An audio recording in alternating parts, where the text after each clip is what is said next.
Welcome to A Pod of Wings and Filth, where two voracious fantasy readers dive into the magical, gritty, and sometimes downright filthy world of fantasy. On this podcast, we chat about our favorite fantasy books, from dragons and magic to the dark and twisted corners of fantastical realms. I'm Morgan, and I love flawed stories, and I won't be apologizing for it. And I'm Heather, and I don't want children in my fantasy stories. We've got a lot of opinions, a lot of passion, and even more books to talk about. So grab your favorite brew, maybe a magical artifact or two, and join us as we get into all things magic, wings, and a little bit of filth. Content warning. Expect spice, swearing, spoilers, and strong opinions on dubious character choices. This is an adult show meant to discuss adult things, unfiltered for an adult audience. Today's episode will contain spoilers for all of the Songbird and the Heart of Stone. So if you're not ready for unhinged fandom energy, turn back now.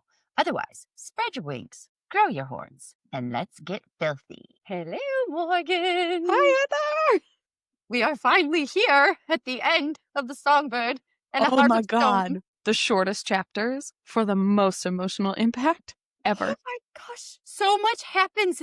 We talk about this all the time, especially with Carissa. The last few sections are always shorter, but somehow it's like years of information and chaos and emotional torture Yeah. shoved into this little bubble. I want to be a fly on the wall with Carissa and her editors when they are editing the last couple of chapters and parts of each of these books, because they just must know by now that, like, we're going to condense it all and it's going to be this jam-packed, oh my God. And I just want to know, like, is there a bottle of wine happening? Like, how are we getting it? I'd be a fly on the wall. I wouldn't disturb anyone. I promise. I'm also curious how much information is there before the editing? Like how much long, gets cut out?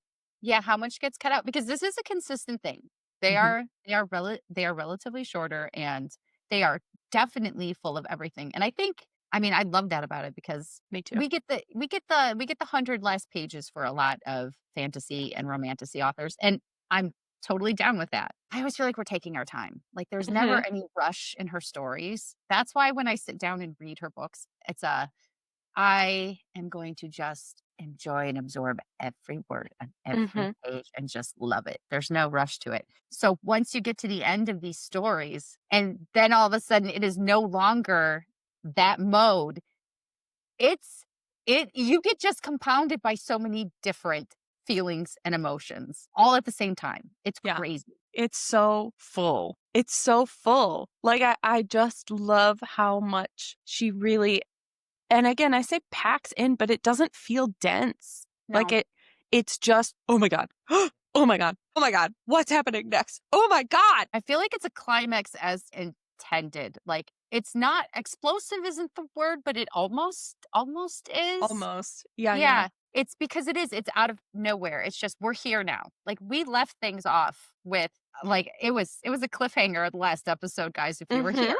It was oh my goodness. And Right. from that point we jumped from, if you're watching, from here all the way up here. All the way. Really quick. Everything happens all at once. It is a lot. And I told Morgan right before we started the show, I'm like, I have no idea how. Maybe it's my 44-year-old brain, or maybe I blocked it out intentionally. But I legitimately forgot I knew the ending, but I forgot exactly how it happened. I was like, oh, and oh my, that was fast. Every time I reread it, it is just as shocking and impactful, which I'm glad you brought that up, because before I get into my summary, I know we did a content warning, spoilers for all of the Songbird and Heart of Stone. I have mentioned this in every deep dive of this. We are assuming if you are reading Songbird and the Heart of Stone, you have already read the Nightborn duet. If you have not, please go read that. I don't know why you're here, but please go read that, because we got big Nightborn duet spoilers in this final part. Yes, big ones. Big ones. Like that was the part. Okay, so that's the part. I know what part you're talking about. That's the part that I remembered. And that's the part that I have been sitting here dangling from, going, I need to know how this plays out. And oh my gosh. Yeah. one of our listeners, I'm not Mm. going to say her name, Elena, is a huge fan of the part we're Of talking this about here. particular character as well. I Yeah. don't I don't So understand. Her trauma is different than my trauma, which is Yep. okay. Yeah. So I know that she is excited about this cliffhanger. So with that, Morgan, will you please give us your beautiful, magnanimous summary? Absolutely. Here we go. Part 6, Soul, drops Mische and Asar into a frozen wasteland where the sanctum decides subtlety is overrated and reflects the versions of themselves that have already died. For Mische, it's her human self, warm, fragile, and long gone. For Asar, it's the part of him that died the night he failed to save Ophelia, still bleeding through centuries of regret. As they push towards the final veil, Ophelia and Malak make one last appearance because trauma loves a callback. Mische gives Malak his final, painful soul death, woo, while Asar fails again to save her from Ophelia. But this time, Mische does what gods never could. She meets Ophelia with empathy instead of fear, offering love instead of violence, and finally lets her soul rest. At the threshold between worlds, Asar begins the resurrection spell, placing each relic into a golden ring of magic, and then drops the ultimate betrayal. He is descended from Alarus. The spell can only be completed with his life as the final sacrifice. Asar is willing, Mische is not. As Atraxas crashes the moment, demanding she resurrect Alarus only to kill him, his sunfire burns through her body and her faith alike, and Mische finally snaps, choosing love over obedience. She drives the god killer arrow through Atraxas's heart, kills the god, and finishes the spell herself to bring Asar back. The surviving gods retaliate fast and furious, Nyaxia among them, and Asar can't shield Mische from divine wrath forever. Her body breaks under the weight of it, and this time she doesn't get back up. Part 7, Death, opens with a memory of Mische and her sister watching a firefinch die, or a phoenix, depending on who you ask, because symbolism is having a field day. Mische wakes with the sudden, horrifying clarity that she is fully, completely dead. No god, no tether, no breath. And then, in the cruelest and most perfect cliffhanger imaginable, Vincent, the dead king of the Nightborn, offers her a hand in the underworld and casually informs her that they have work to do. Epilogue. Asar awakens, chained, alive, and furious, realizing that Mische somehow resurrected him, possibly by giving him Alarus's power instead. He mourns her, he rages, and he waits, because the gods took everything from him, and vengeance, unlike faith, is something he can believe in. Remember all of that she just summarized? That happens in like 30 or 40 pages. Truly. Like That's 30 it. or 40 pages. I shit you not, my friends. Oh my God. Like it is devastating. Mm-hmm. Devastating Mm-hmm. and beautiful and And wonderful. perfect. Yes. Like, This is we one of the talk best about endings of a book ever. I agree. I agree. And talk about a really beautiful way of killing a main character. My God. Because that is how this ends. Carissa kills her main character. Mische is dead without killing her, but also not making it feel fake. Yeah. Like we've gone through all of these sanctums to get down to truly the last veil between life and death. And it doesn't feel like she's not dead. We've had all of these experiences with death all around us to make it feel really real. And now Mische is dead. Dead. Yes. I think the trick here that makes it feel, at least for me, the trick here that makes it feel, I mean, you have to have a little bit of hope at the end. Exactly. There has to be, especially because this is a duology. So there needs to be something there to give you some little thing to latch onto. And it's not, we believe in Asar. We do believe in Asar, but we need more than that. But we need more than that. And it's Vincent. It's Vincent showing up of all bloody things. I do not get shocked easy. You all know this by now. Oh my God. If I remembered nothing about this book, it was that Vincent shows up at the end. I distinctly remember when Patrick, my husband, was reading this book, and he was reading it and he was like, I get it. Like, it's emotional, it's intense, all these things. And he's just kind of trucking along. And I had not forgotten that that's where it ended, but it wasn't top of mind because he was reading it and I was reading something else. And all of a sudden, I didn't realize he was at the end of the book. And he slammed the book close and turns to me. And I'm, of course, laying in bed reading my own book. And I was like, hello? And he goes, Vincent? Again, Vincent! Like, it just feels like the ultimate mic drop moment. Like, we have work to do. And she even, the line says, like, he didn't introduce himself. He didn't need to. I knew who he was. Vincent, the dead king of the Nightborn. Like, well, and the craziest part is it makes total sense to have that. Does. It's so brilliant. Like we've been told this is the beauty of Cursa. So many times when you have like a little twist like this, it feels like it's there for the sake of being a twist. Clearly, this was not the case. Everything we went through with Aurea and Rain. By the time we get to the end, so much of it is Aurea working through daddy issues. Her grief. Yeah.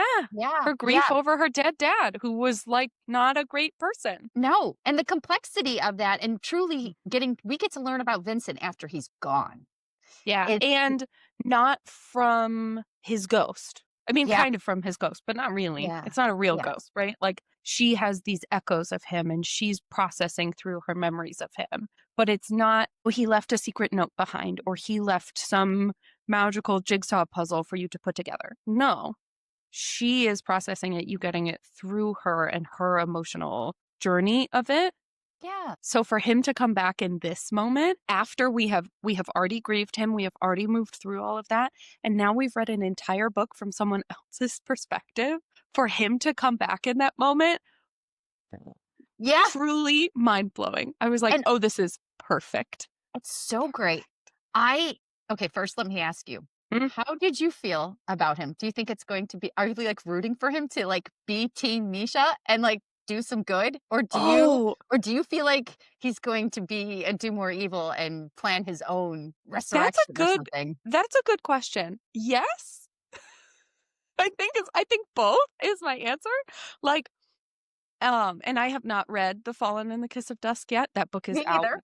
One day we will cover it. But I think it's both. I think especially where this book ends with Asar realizing that these gods are not what they say they are. It's like the god of justice doles out the injustice of Mische's death, and he is like, excuse me? What? They're all hypocrites. They're all hypocrites. They do not believe in their own like stories, basically. They don't believe in what they actually stand for. It's all bullshit. And so I think there's going to be tension there of like the gods not being what they seem. And I feel like Vincent knows that. Especially having interacted with Nyaxia the way that he has, and probably being on the other side of the veil, he's probably seen stuff that we don't know yet. So I could see, I don't think him and Mische are gonna like get along. Like she's this sunshiny, bubbly, he's the warm. antithesis of like could not. Like we talked about Asar being her opposite, this like the opposite side of the same coin.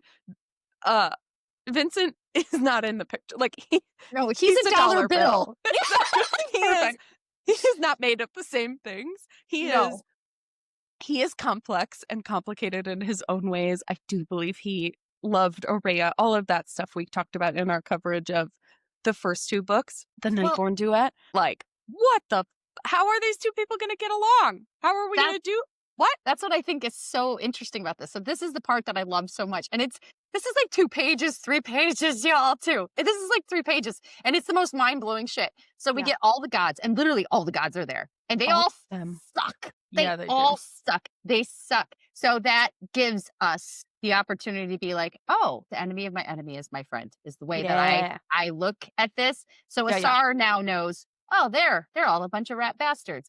I mean, Mische, she kills Atraxis. She's like, no, fine. Yo, that was such a great moment. It was so great. Oh my God, I yelled again. It was so I was like, yes, Mische. Yes. I was so proud of her. It is such a raw moment. Because of course her sister is present and we're witnessing again that really brutal piece of it. And her But sister's still looking at him like he's all glory too, that he even hung the after. sun, which, like, Yep. technically he did, but that's Yeah. it. That's all he ever did for anybody Rat was put that bastard. stupid thing in the sky. But, Yeah. like, oh my God, I was so proud of her. And there are all these little tiny nuggets as that scene is being set up that you think maybe she is going to do it, right? She's standing in the pool. We have all the golden rings of all the relics. And for some reason, magically, the arrow, the god killer arrow, is the one that drifts closer to her. Hmm. I wonder if there was I help. wonder. Well, I'm like, is this Asar pushing her? Is it her own magic? I Even feel like like, it was her own magic calling to her. I think so too. And I think it was her magic helping her. Her magic's been trying to help her through the whole entire story. Her magic has been trying to talk to her, and even at the end, mhm. she remembers Oraya and telling Oraya how to communicate with her magic and bring something along Yes. those lines up. It's so beautiful. When talks about how, like, you can say the words of a spell, and if you don't connect to your magic, I think this is the moment she's talking about how she was trying to teach Arya that, like, magic comes from the heart. It is not just a thing you say or a Yeah, a thing you tool. wield. Yeah, it's not a blunt object. It's not a tool.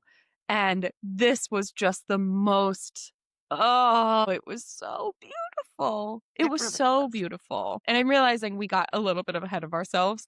Yes. Because we need to talk about Malach and Ophelia. Because those are huge too. Oh my goodness. Oh my goodness. I love that she got to have revenge against him twice. Me too.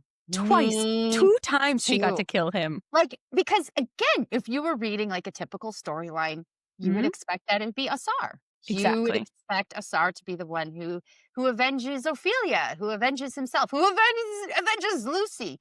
But Yeah. this is not Asar's story. It's not a SARS story. It's Misha's And story. he is the ultimate green flag man. And so he is always going to offer it selflessly to her. And that's another thing that happens here too is Misha still is self-sacrificing. Y She is, but she's not doing it in a flippant way. She's not Mm-mm. doing it with ignoring what the consequences are in making these choices. It is part of who she is. And it Right. doesn't have to be a bad thing. No. There is a time when it's appropriate. And in this case, she made all of the right choices. And when she gets to kill him again, she's been through so much. We've watched her suffer, we've watched her ache, we've watched her go through the pains of having to face. Mhm. I mean, Atraxas is essentially an abuser. Mhm. It's been an abusive relationship from the start. Yeah. It's been in a relationship that she's had no control over. Yeah. And she has let that define who she is. Mhm. And she's no longer doing that. And I think that's what happens at the end here. And it starts with Malik, and then it goes to Right. Ophelia, and then Right. it goes to Atraxas. But Mhm. she is facing those things head on. And in some cases, yes, there is sacrifice that comes with that, but she overcomes it. Right. And that's what Well, she hasn't and done before. She hasn't right. she's avoided it at all costs. That's why it's always been, like, reactive, like, "Oh, yes, I will do this," but she's never been intentional about it. Right. Well, and it goes on such a journey with those three people in particular for her, right? Like the hardness of confronting that Malak was the one who turned her. And literally she's looking at the reflection through the ice or like glass imagery of the veil. She's looking at the dead human part of her. She gets to see her Yeah. right there, which is just vibrant and magical to like I'm like, "Oh, fuck, I can picture this Yes! immaculately." She's looking at the part of her that he killed while also then getting to take his final like soul death from him. Right? She gets to choose her. She gets to choose to avenge herself in that moment. Then she gets to engage directly with Ophelia, which like, oof, that was brutal and so gorgeous. I thought this was Yeah, so it beautiful. was beautiful. It was violent. It was so, I mean, it was really visceral. It was really like, because They're both she got victims. sucked. Yeah, she got sucked into Ophelia's memories. Ophelia got sucked into her memory. There was this like back and forth. They're entangled in each other. And Mische gets to offer her softness. She says, I'm so sorry that happened to you. I was just like, oh my God. My heart. And that is the thing too, is, and I love this about the characters. We have Malak, who is a villain with a capital V. He is Mhm. just pure, nasty, evil. Yeah, And there's still complexity to his character too. there is.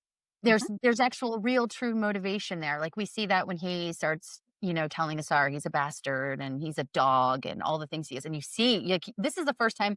Before he just seemed like angry in general. At this point, Mhm. I feel his rage and the purpose behind it and how I feel like Asar made him feel like less. And then he needed Yeah. to make Asar be less and punish him for that. Oh, yeah. Malak is so insecure, right? The idea, I mean, truly like your typical sibling rivalry almost, right? You're Mhm. this bastard son With a and narcissistic parent to with fuel a it even narcissist. further. Yeah, exactly. But you're led to believe, right? Like Asar had no business being as powerful as he was. And Asar had every expectation, especially when he was a kid, that he was just going to be murdered one day, which is like not a normal thing for a kid to worry about, just to be Nope. clear, just as a reminder. But in the Um, vampire kingdoms, that's how it be, yo. Power is what power is going to be, right? And instead, his father, the king of the Shadowborn vampires, chooses to take him in and foster because he has this particular proclivity for basically death magic and necromancy Which and we all now of know these. why he does, Sure Mr. do. Drop of God Blood. Yeah, exactly. Right? Because that's actually also a reveal that feels somehow small in, I in, know! It's in this huge! grand scheme of all of these It's reveals happening. huge! But yeah, and so Malak is like, wait, what the fuck? Like, basically, my dad picked some bastard kid over me. It's the ultimate, like, older brother insecurity, right? You Yep. have no business being as powerful as me, or let alone maybe more powerful. And look how it destroyed him. And Exactly. and it ultimately brought him his end. Hmm. Truly, truly did. Yeah, So I yeah. love that we have him. I love that he's multi-dimensional as a Hmm. character. And he doesn't have a ton of on page either, which No, that's again tricky to do and we awesome. get But him the most in the interludes. yes, yes. Um, but what I love is we have a character like Ophelia, who technically you could Mm, categorize her as a villain. I'd you call her could. antagonistic. She's Yes, an antagonistic character. I She's agree. not good or bad. She's just there. And she's a complete and utter victim. Yeah. And I Oh. love the representation of Asar trying to fix and heal broken things and Mhm. having to look his failure in the face over and over again and knowing that he made it worse. If he was a bad vampire, it would not matter. But he's a good man Yeah. and he has good intentions, Mm. and that was the result of a woman that he deeply loved. And I also love that there is never any sense of jealousy from Misha with this. No. There's an acknowledgement of, like, there's no comparing of the two loves and how they're the same or how they're different. Yes. I think that would have been such an easy narrative to write, woman Yeah. against woman. Carissa never does that. No, she sure doesn't. Even even in the Nightborn duet with Aurea and Nyaxia, right? True. Like the idea that actually at the end of the day you're just another heartbroken woman. Like a dead lover can't break your heart. It turns Lady, out your whole existence is propelled by the dead lover breaking your heart. exactly. Go to Which therapy, Nyaxia. go to fucking therapy.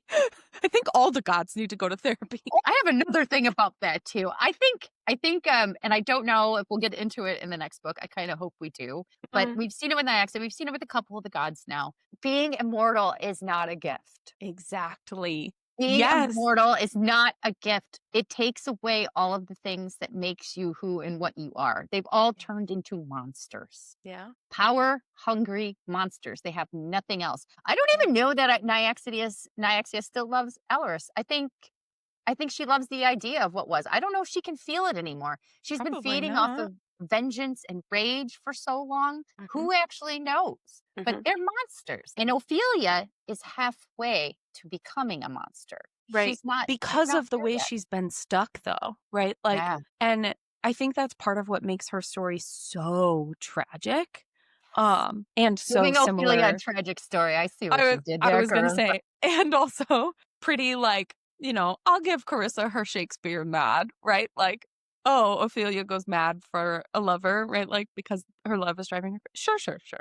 I see you. I see you. Mhm. But part of what makes Ophelia's story so tragic is how much she actually just wasn't a part of it, right? She Yeah. didn't get to choose, right? This horror happened to her. And honestly, by both Malak and Asar, Yes. right? Asar trying to resurrect her in the way that he did when he knew he was being driven by emotion and not by rationality. He was not able to have lightning strike twice. What he did for Lucy was not possible with Ophelia.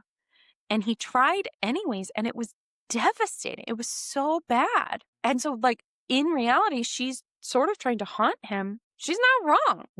No, she's not. It's That's what I not love about it. 'Cause unreasonable. Mhm. obviously, we don't want her to. We know Asar is No. good and wonderful, and he had the best intentions, and he believed that he could do it. Hmm. And I love that there's not a right or wrong answer to that Exactly. situation. It just Yeah, yeah. is. It's so Hmm. much more mature than so many other stories like this. I think that's what, and that's not to poo poo on No. other Yeah. romantasy stories. A lot of them I read just for that exact reason, because they are easy, fun, good, Hmm. silly reads that I don't have to get completely wrapped up in. But Hmm. this, Hmm. these are the kinds of things that stick to my bones. Yes. And they don't let go. No. Oh.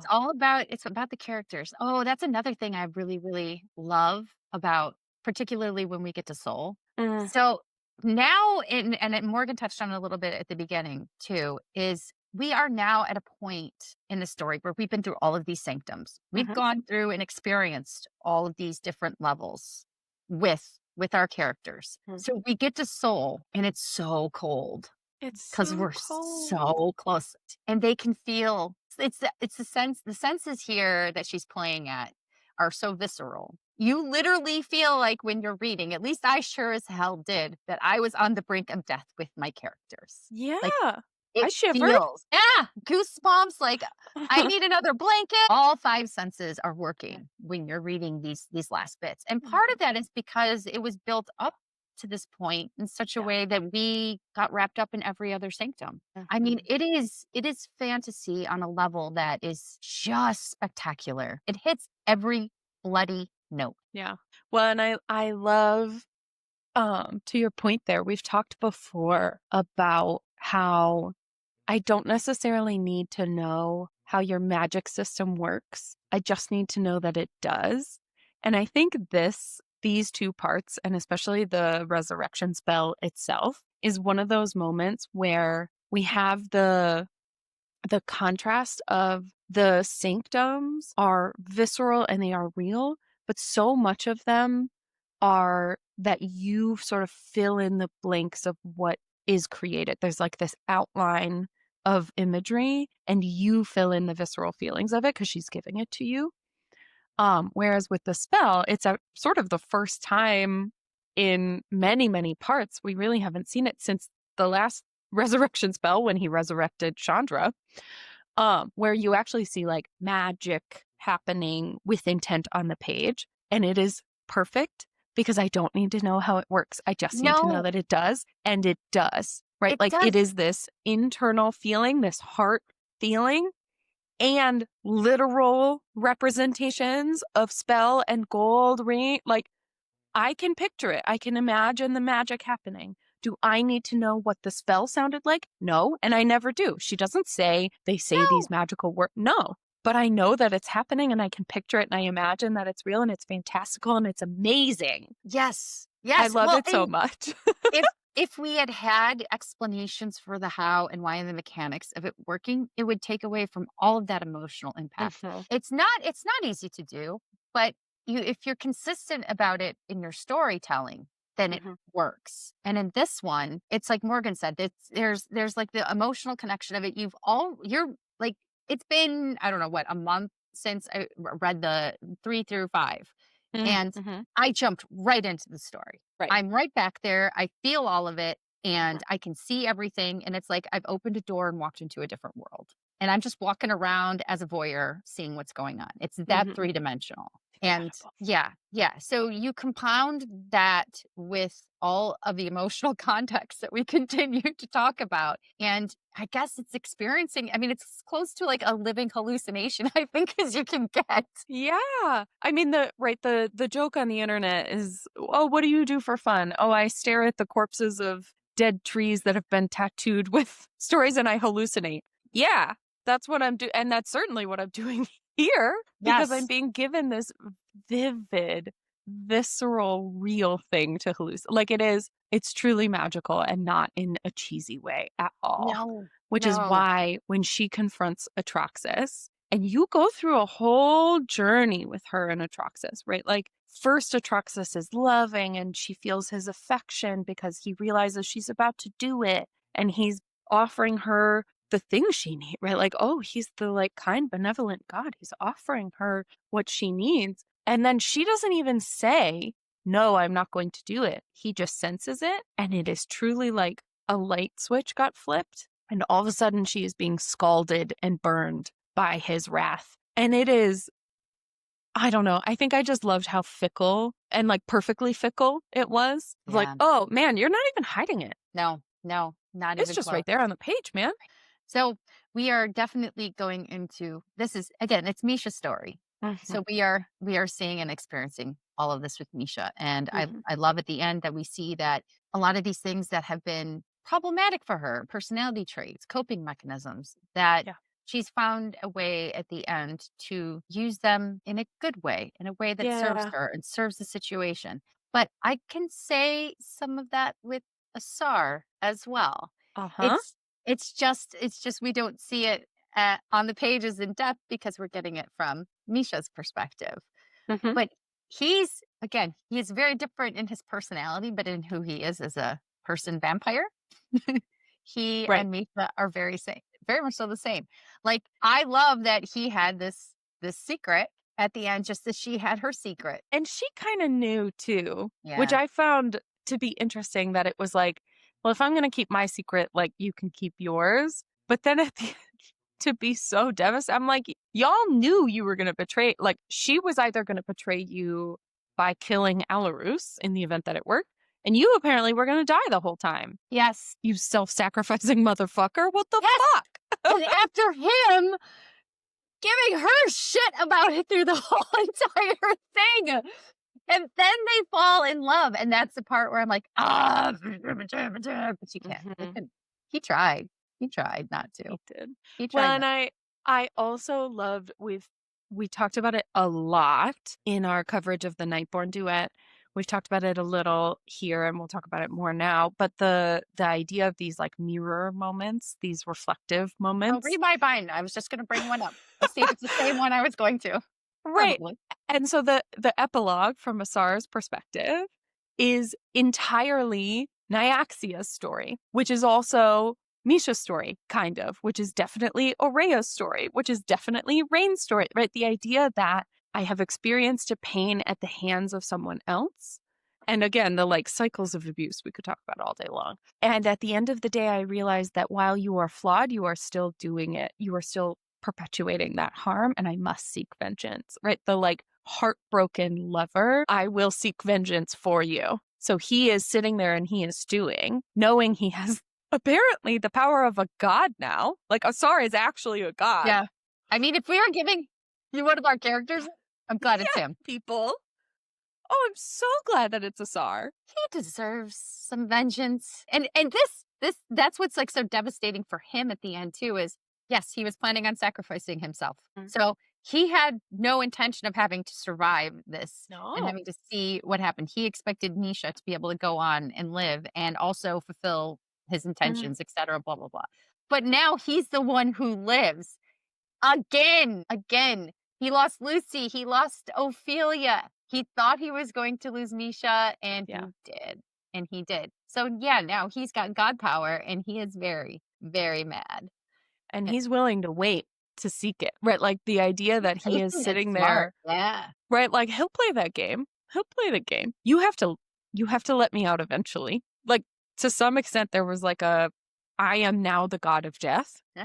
What are you gonna You, do? what are you gonna do? You can't keep me chained forever. And even if you did, like I will get out. Like I have the power to release myself. Like with time, he will figure that out. So I loved that we had this like Asar being so good. I mean, truly at his core, he's so good. Even if he's made mistakes, he is still good at his core, shifting into this position of like vengeance and power and pain. And Mische being paired with Vincent on the other side. Like it's just the contrast of it is so stark. And honestly, I really fucking love it. Like it feels funny to me how ridiculous it is. It does. I love so much the idea of the two of them together. And I'm so curious about Vincent because where we left Vincent, we had closure. We did. We got to have closure with Aurea at the end, and it was beautiful and lovely. And I still, at the end, have a very, very complex feeling about Vincent. Yeah. Yes, there are parts of him that was good to her and loved her and really did do the best he could with what he was. Mm-hmm. And then the other side was his power hungry monster side. Yeah. So I made peace with it with her. It really felt like his story was done. Mm-hmm. Yeah, I really felt it had like stitched up. It was done. It was complete. And then yeah, we get the shock of like, oh, Vincent's back, but also he's dead. What does this mean? So what does this mean for Mische? Because it's gonna be funny. It's going to be funny. Oh Those my two God. together are going to be funny. Because there's gonna be some humor. I was gonna say we never get in any of the Nightborn duet. We don't really ever get Vincent being soft.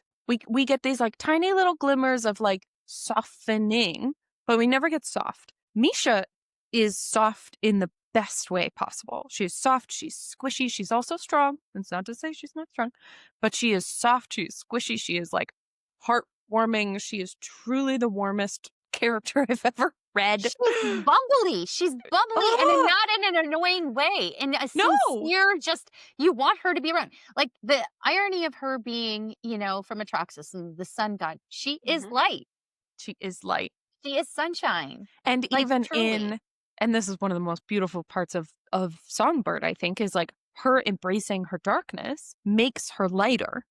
Yeah. Right? Actually lightens her. It lightens her soul that she doesn't have to wall off all these different parts of her anymore. And so for her to finally embrace her shadows and finally embrace her darkness and to be met on the other side of death by the coldest motherfucker we've ever met. I know.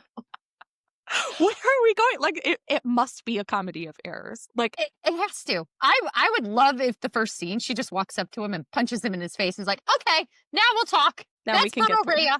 Let's move on. Like I can see that. Something like that too. And Rain. Oh yes, absolutely Rain too. Yeah. Right. Oh, and I'm sure we're going to get some of them in the next book. Oh yeah, I think they have to come back. Like there has to be more of them on the page. I also love, I think Carissa has set up the structure, I think, with intention. Yeah. We're obviously going to get multiple dual POVs in Fallen in the next book. There is. I looked. Yeah. I literally looked this morning. There is. There's Asar and there's Mische. I don't know if there's more, but there's Asar and Mische. Right. We get the end of Mische's like full POV, and then we get the epilogue from Asar, which I think is almost exactly the same as the end of Serpent, getting Rain's POV, and then we get dual POVs in Ashes. So I think this is a big setup for the next series with the Bloodborne too. I think, and I will say my prediction is it's obviously the gods, because right now the story is turning into a much bigger story. It's expanding. Yeah, the world is expanding. Mm-hmm. Yeah, and I think at this point, you guys know I love making the gods the villains. They are clearly the fucking villains here. Yeah. So I feel like that eventually that's what we're going to come to, is they are going to have to tear down the gods and maybe replace them or not replace them at all. But what do we do with all that magic, right? Like, what do we do with all that power? I mean, one of the questions I have moving forward at the end of this, she kills the sun god. Complete darkness. there's gonna be no sun. Like, what? Which is great for the vampires. Like, do the vampires just get daytime all the time now because their daytime was nighttime? Yeah, and what are you going to do about food? Yeah, I have so many questions. So I many know that it's questions. going to get explained. I know that I will get Right. answers. But yes, in the meantime, what is going on? There's a lot that feels like is being set up for the next Mhm. 3 books. Not just Yeah. Fallen, but like the next 3 books. There is Yeah. so much patience in the development here. And if you've read Yes. other Carissa stories like The War of Lost Hearts, you can Huh. see she takes her time. Oh, it's so good. If you have not read That it, trilogy is the best trilogy I've ever written. yeah, Written? Read. Read. read. It I is. didn't write it. We considered starting our deep dives with that one. We really did. Mhm. I'm with Morgan. I can't recommend it enough. It's absolutely wonderful. And it has a lot of these similar elements that we're facing too, like antagonistic characters, but the villains aren't always like there are characters I wanted to hate in that series so Oh badly. my God. And I found myself just having deep empathy for them. I couldn't do it. I couldn't do it. I couldn't hate them. And talk about a journey from who you think is a villain to actually being like a savior of the world in the end. I won't spoil anything more, but like, No. fuck, that was so good. God, Yep. it was so And good. it all started off seeming like a simple kind Mhm. of origin story of a girl who's going to break out of her slave chains and find out who she is and gain power. And oh, she met this nice guy. That's not it. So much That's not it. bigger. That's how It's it just so started. much bigger. Yeah. And that's how I feel about this. We started with Oraya and just kind of Mhm. what it gains and falling in love with this green flag awesome guy that we all rooted for. And then it grows and grows. And now we're here. And I'm like, I can Yeah. see, like I said, I can just see the expanse broadening here. Yeah. And I don't know where it's going to go. I have questions, but I feel like the end of this is at least a precursor for big stuff Yeah. with the gods. How that's going to look, I don't know. Yeah, But no, I totally agree. And I think that will be Carissa is one of those authors where I just trust her. me too. I just and especially because of the journey we went on with War of Lost Hearts and the journeys we have gone on here. I just trust her. I'm like, all right, I'm just along for the ride. Like I know you will take me somewhere great. And I don't need to know where that is right now. I'm curious. I would like to know, but I don't need to know Nope. in my bones you're going to take me somewhere great. And so this is a wild ending, right? Yeah. Like we thought it was wild to end Serpent in the Wings of Night with Rain's death and then Rain's resurrection. Nothing holds a candle to Mische is dead now. She Yep. is fully dead now. She is in with death Vincent. with Vincent. Like Yes, I want to be and grossed also- out by it all. If we didn't have Vincent there too, it's a great notification to say, oh yeah, she's really dead. If there was any question, seeing Vincent was the confirmation of, oh, Exactly. she's dead. Yeah. She's dead.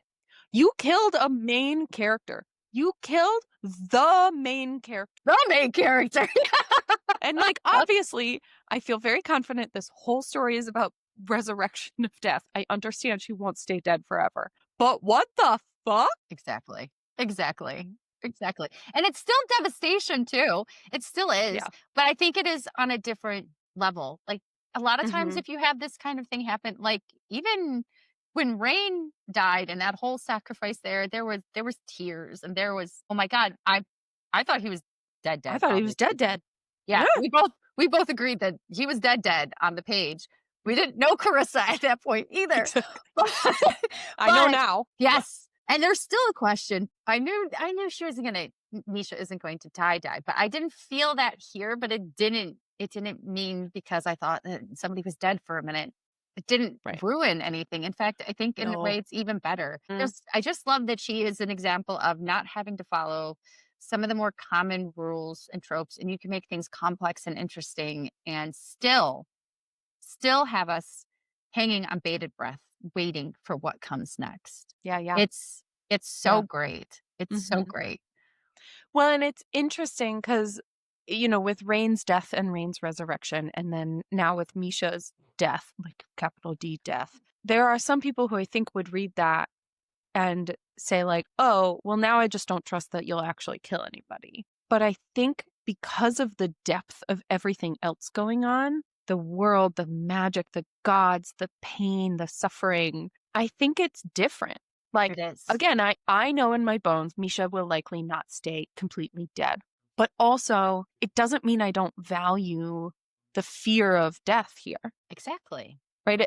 Because it's about loss. It's not about dying isn't necessarily what's at stake here. It's Yeah, loss. yeah, It's loss. It's losing whatever it is. And there are different things to every character at different times.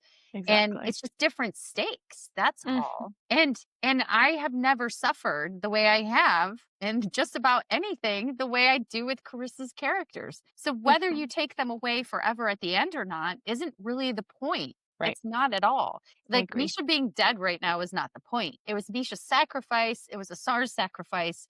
It was all the choices they made up to this point that matter. Exactly. And she'd been on the brink of death so many times, right? There have been so many close calls along this journey. We had to interact with the real one at some point. Like, of course, her body could not have survived that. Realistically, too, I mean, really looking at all of these stories together, Hmm. they're about vampires. They are undead creatures. And then Yeah. this particular story, we start going into these sanctums and we're moving to the underworld. Our ideas and concepts about what is alive and what isn't, and consciousness and all those things are brought into a completely different way of looking at it here. It's interesting because as humans, we have very basic alive dead. Some Right. people believe in a heaven and hell type thing and Hmm. afterlife, and some people believe in resurrection and those kinds of things. Some people believe we all just go blank and it's all gone. Hmm. I think this is a really, really interesting way of looking at our conceptions of life and death. Again, it's not Yeah, about who we sacrifice and who we don't. It's about what we exactly. sacrifice and what we're willing to sacrifice and how we deal with these kinds of situations and emotions and overcome them or succumb to them. That's what it's about. At Yeah. least to me, that's my No, I could experience. not have said that better myself. That, yes, all of that. Yes. I think it is truly about expanding the idea of what we are losing in death or in life, and what we sacrifice and what we let go of, and what we attach to. Like, truly, Yeah. like, what do we find attachment from? Um, and again, like you said, they're vampires. They're already undead creatures. There's already parts of them that are dead. So we have thrown out the rule book and we get to create something new and look at this beautiful thing Carissa has created. So, speaking of the beautiful things that Carissa creates, including a whole hell of a lot of green flag men, I am Yeah. curious who your top 3 fantasy green flag men. I said men, I decided men, not MMCs. Yeah. I have that in mind too. Okay, Yeah, great. that's what I have written. Mhm. Okay. My number 3 is Rain Ashraj from Serpent.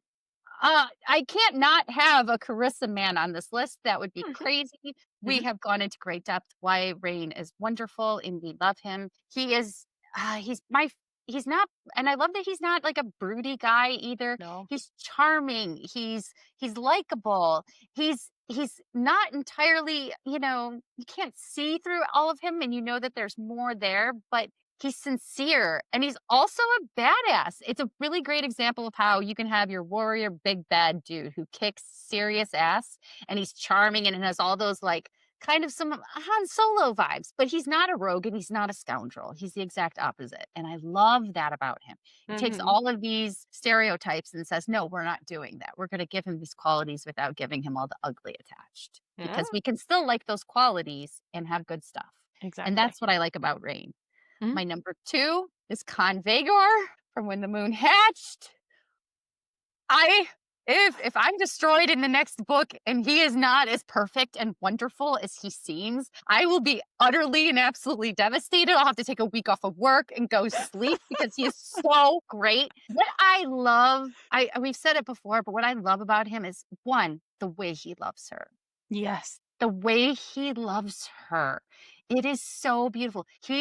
He knows what she needs. He knows what she wants. He gives her the space she needs to fucking heal. Yeah. And I don't want to say anything more about her, their relationship, because it will ruin the story for you. Go Yeah. read it right now. It is one of Go. the best books I've This read, moment period. Yes. ever. And my number 1. is Aragorn, son of Arathorn from Lord of the Rings. This was I had to surprising. know. I had to Absolutely. know. Yeah, I know. You had to have known that. Aragorn is a wonderful green flag man. And it's another warrior type man who looks on the outside. And when you first meet him, you expect him to be all of these stereotypical things. And he's not. He accepts the burden of his past, of who he is. He puts everyone that he cares about before him. He's a protector, the true type of protector. He gives the people he cares about space to be who they are. And he has real, true human flaws, and he's aware of them, and he doesn't want to succumb to them. And we watch him time and time again meet the occasion, and then he rises to it. And Mm, I could say the same about the two men that I just mentioned. And mhm. I love him for that. And he was one of my first true introductions to a man that could be like that in fantasy and science fiction and in all of storytelling. And I love him for giving me that. And I love now that I see so many more men written in that image and in that shadow. It's so, so great. And it's not just good for us women that love men like this, it's good for men to see these characters too Oh, and yeah. see that we love them. These are Yeah, not exactly. vulnerabilities. These are not negatives. This is what we like. This is what These we are want. strengths. Yes, this is what Uh-huh. we desire and what we admire too. These are Yeah. qualities that we don't just look at for a partner, but as a person. Mm, And I mhm, love that. mhm. All right, Morgan, tell me about yours. Okay, so 2 of our 3 are the same, we just have them in different slots. I love you. I'll take things that are unsurprising for 800, Alex. Um, so my number 3 is the same. It is Rain from the Nightborn duet, Carissa Broadbent. One of the things I love so much about Rain is exactly what you said. He is that sort of stereotypical, strong, muscular, big, powerful guy, but he has this snark to him. I love a man with snark. That is like my go-to in a fantasy guy. I want you to banter with me. I want you to kind of give it to me. I love it. And especially when you like poke holes in my armor a little bit. Fuck Mm. yeah, that gets me going. And Rain sees right through Aurea and loves all the parts of her anyways. And like you said, also doesn't just present toxic masculinity for the sake of it. Because in the end, all of us think that's gross. Number 2, Wilder Hawthorne, Legends of Thesmar, Helen Schurer. Talk about snark. I mean, he is also that like big, muscular warrior guy who just sees Thea as who she is. I love how snarky he is. I love how funny he is. He is. There's space here for him to be, he's just not broody. Like it would have been so easy to write him as a big broody guy, and she didn't. Not and then number 1, I have Con Vagar, When the Moon Hatched, Sarah Parker. For all the reasons you said, I mean, truly, he is just the green flaggiest green flag man I've ever read on a page ever. And again, I don't want to spoil any part of this story because there's a really big plot twist in the middle that you find out. And I don't want to spoil it because y'all just need to go read it. The way he loves her and doesn't let his own pain get in the way of loving her the way she needs to be loved. I think there's also a beautiful moment where he recognizes what's happening hurts him deeply. This is painful. This is incredibly hard. How do I go on? And realizes I need to go find healing from that somewhere else. He talks to his people. He engages with his community. He has people to support him when she cannot. And it is out of this world beautiful. I cannot wait for 2026, the Ballad of Falling Dragons, part 2 of this series. I am waiting on bated breath, Sarah. I need more Yes. Confagor in my life. Yes. It is my number 1 anticipated book for next year. And I have a lot that I'm looking forward to. Yeah, me too. Oh my Number God. number 1. So I love that we Mhm. love him so much. Yeah, because he's the best. Okay. He is. Do you have honorable mentions? So Yes, give them yes, to yes. me. Okay, I'll do them fast. I won't go into detail with them because they're not going to shock you either. Asar, obviously. Max Antarius Farleone. I can't say his name now. Max Antarius There you go. Farleone. Yep, we got it. Carly, We got it. you got it. Yep. Luther Corbois.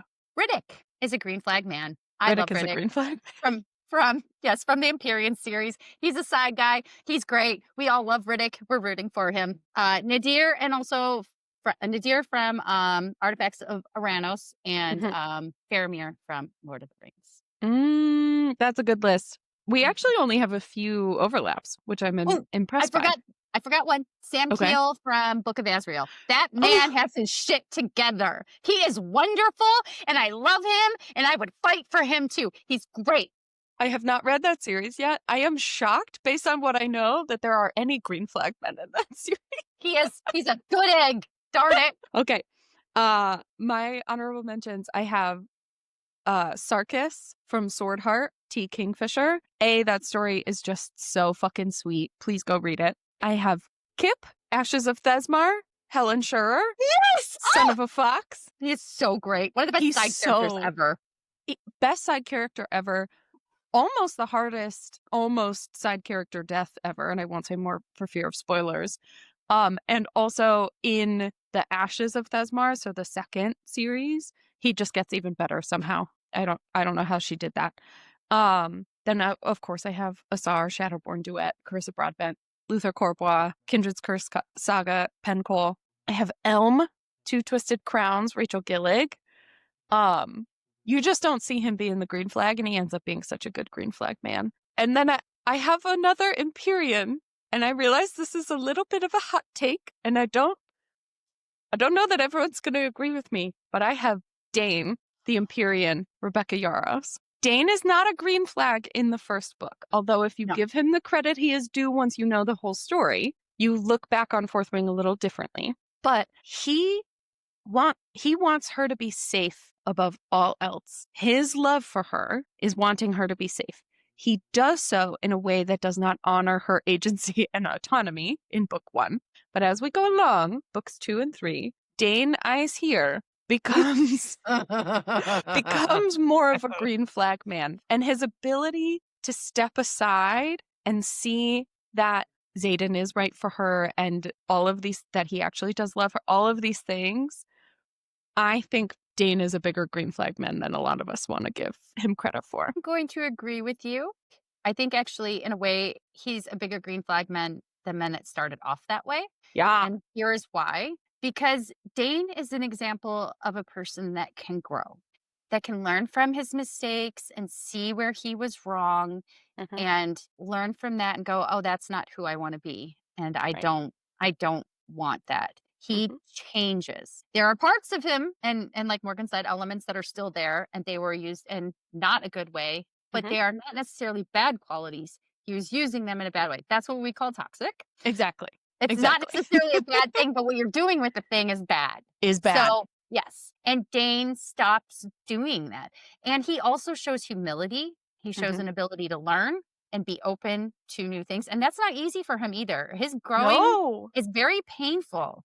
Because his whole world gets turned upside down. Everything he's known, his whole life gets turned upside down. Yep. I can have empathy for him and still not be stoked with the way he handled it the first time around. But then getting to see the way he handles it as time goes on and how he changes and evolves and grows is like, oh, that's how I want people in the world to be. I want you, like, have your emotions, have your reaction, and then figure out where you're going to land on the other side of it. And please grow and change for the better. So and good. he's a beautiful example of that. I think he's probably one of the best examples. And I don't think that we're alone in feeling this way. A lot of the people I've talked with and interacted with, they feel similar. Friends that I start Fourth Wing as my starter pack for fantasy, romantasy, for people that want to get involved. And there was like, I hate Dane. I'm like, oh, I did too. It's a character that I hated with a fiery passion, and now I have love for. And I want to see him succeed. I want to see him do well. I want to see him happy. I want to see him in a good place in the world now. I do. I love that Rebecca did that for me. I love that. Prove me wrong. Yes, exactly. Thank you. Well, and it helps me trust that all characters are going to go on some sort of journey, whatever journey they have earned. This is my argument for a lot of TV and media and movies and shows. I don't care if your character changes. I just want to know that that journey is earned. I want to know if they have a redemption arc or if they have some sort of arc. Maybe it's not a redemption, maybe it's a villain, maybe it's a, more complex than that. I just want to know that it's earned. And with Rebecca, I now know everything's good. You could take me anywhere, Rebecca Yarros, and I'd be like, all right, Packing a bag. Tell me what to pack. Like, I'm ready to go. I'm ready to go on that journey. 100% there with you. I mean, you can say what you want about the plot story. I think everybody has differing opinions on that. But I Yes. think when it comes to characters and character development, I feel like most of us are on the same page with that. Yeah, I trust her exactly. implicitly. I've read a lot of her books now too. Mhm. And she's done some things to me this year. The Last Letter. Thank you, Rebecca. I've never cried so hard reading a book except when Aslan died when I was like 8. I have never cried so hard reading a Spoilers book. for the Chronicles of Narnia, a book that's been out for 30 years. Exactly. I didn't feel like I had to like dump You that don't. one. You don't. You But don't. as a child, I was not ready for it. I think it was my first character death reading too, and it was awful. And yet Oh, it's my most read book of all time. no. Of So course. so Okay. apparently I learned early on I loved being tortured. Some of us learn that at a young age, okay? Okay. What are you reading right now? Oh my goodness. Okay, so let me see. I am reading. Oh, I am very excited about this one. Everyone's been talking about it. In the Yeah, Veins yeah. of Drowning by Kaylee or Mhm. Callie Cassidy. I don't Yes, know. I am Mhm. super excited about this one. And Nice. I'm hopefully getting into that before I haven't started it yet, before the Mm. end of the year. Yeah, yeah. What are you reading? I think I know because you've been I going say, through these. yeah, I'm reading The Witch's Goodbye by A.K. Mulford. This is one of the novellas of the High Mountain Court series. They're just little tiny bite-sized bits back into that world. And I like them. And also, I'm a little behind on my reading goals, so I thought novellas would be a good way to see if I could meet it. But also, spoiler alert slash confession, I might not reach my reading goal this year, and I am trying to be okay with that. Be okay with it. I made up Thank you. for it for you. We are a Thank you. team, Morgan. I Okay. I probably will not be doing this next year, but this is a fun year of reading for me.